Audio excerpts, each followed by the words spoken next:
Caro Quintero. Although our country has many prominent names in the drug trade, we could say that Caro Quintero was one of the first to achieve international fame due to the power he amassed over time. Since the 70s, this drug trafficker was responsible for distributing an exorbitant amount of drugs, mainly marijuana, to the United States, Canada, Spain, France, the Netherlands, and the United Kingdom. This character was one of the founding leaders of the Guadalajara Cartel, one of the most powerful drug trafficking groups in Mexico in the 80s.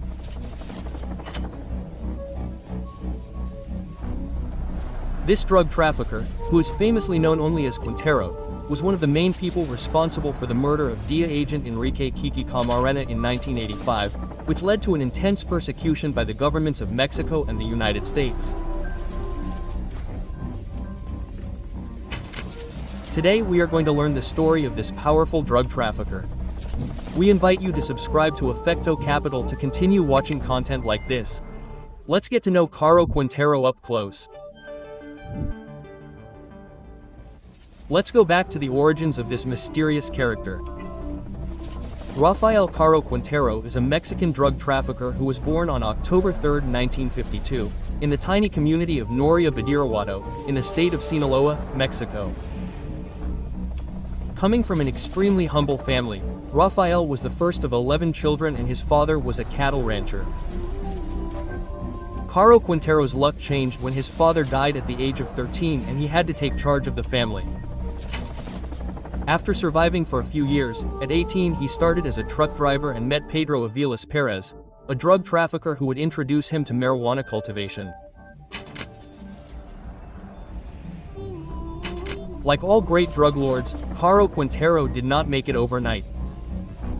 After his impoverished beginnings, Rafael's criminal career began in the 70s, as we mentioned, when he became involved in marijuana trafficking.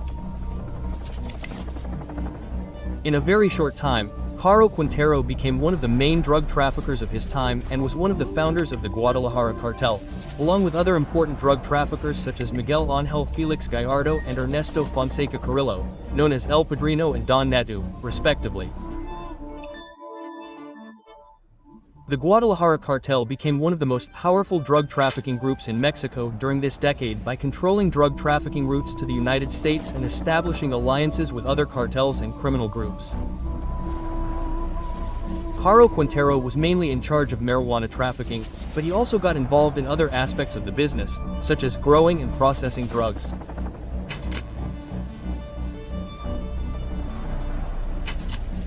The truth is that Caro Quintero would not have made it this far if it were not for his original strategies and methods for growing drugs, especially marijuana, during his career as a drug trafficker. Some of the common practices attributed to this drug trafficker include selecting suitable land. Caro Quintero and his organization would identify remote areas that were conducive to growing marijuana. They would look for places with favorable climates, fertile soils, and conditions conducive to the growth of the plant. For growing marijuana, Caro Quintero preferred the outdoor method of growing it on large tracts of land.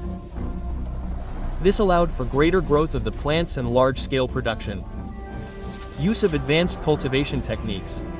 Caro Quintero and his organization employed advanced cultivation techniques to maximize the production and quality of marijuana. These techniques included controlling lighting, proper irrigation, using fertilizers and pesticides, as well as selecting marijuana strains with high yields and potencies. Caro Quintero and his organization protected marijuana crops using security measures such as armed guards, surveillance systems, and the installation of traps or devices to detect intruders or authorities. Once the marijuana was harvested, Caro Quintero and his organization transported it through established routes to consumer markets in both Mexico and the United States. They used various strategies such as the use of modified vehicles, camouflage, and bribes to corrupt officials or authorities to evade detection and seizure of the drugs. How did Rafael Caro Quintero rise in the world of drug trafficking? It was not just a matter of luck. His success came primarily through his involvement in the Guadalajara Cartel, since his partners, Miguel Ángel Felix Gallardo and Ernesto Fonseca Carrillo, also had a talent for the business, as well as his international connections in the criminal world. Other key factors that contributed to his rise include total control of trafficking routes. Caro Quintero and his organization gained control of key drug trafficking routes to the United States. This allowed them to secure a large share of the narcotics market and make huge profits, as is the case with any drug trafficker who needs good ways to move money and make allies, in addition to drug trafficking. Caro Quintero and his organization got involved in other illicit activities such as kidnapping and extortion. The diversification of their activities allowed them to increase their power and wealth, because little by little they were winning over opponents and authorities to have more freedom to carry out their operations. But of all his actions, probably the one that allowed him to grow the way he did, more than anything else, were his strategic alliances. Caro Quintero managed to partner with the most important Colombian cocaine cartels, mainly the Cali cartel and the Medellin cartel, led by Pablo Escobar himself. At that time, Caro Quintero and her partners were the only ones who served as a link with Colombia, and this association gave them access to additional resources, protection, and opportunities for expansion.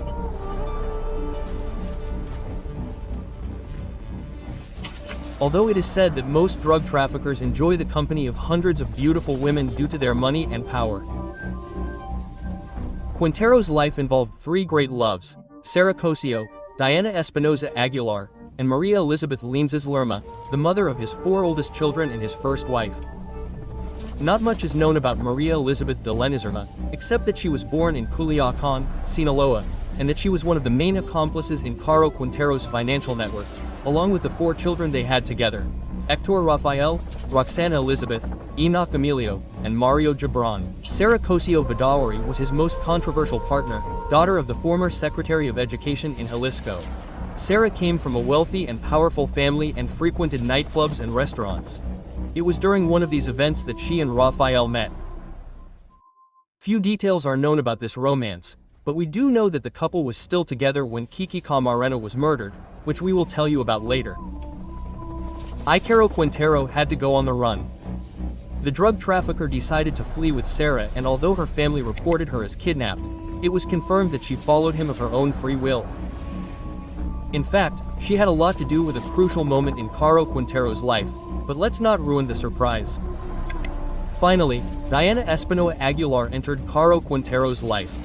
At the end of 2010, the drug trafficker saw her at a beauty pageant in the Puente Grande prison, Jalisco, where she was imprisoned.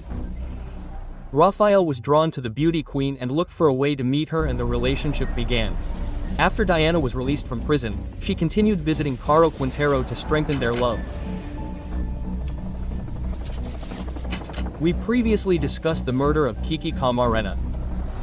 But who was this character and how important was he to Caro Quintero's life?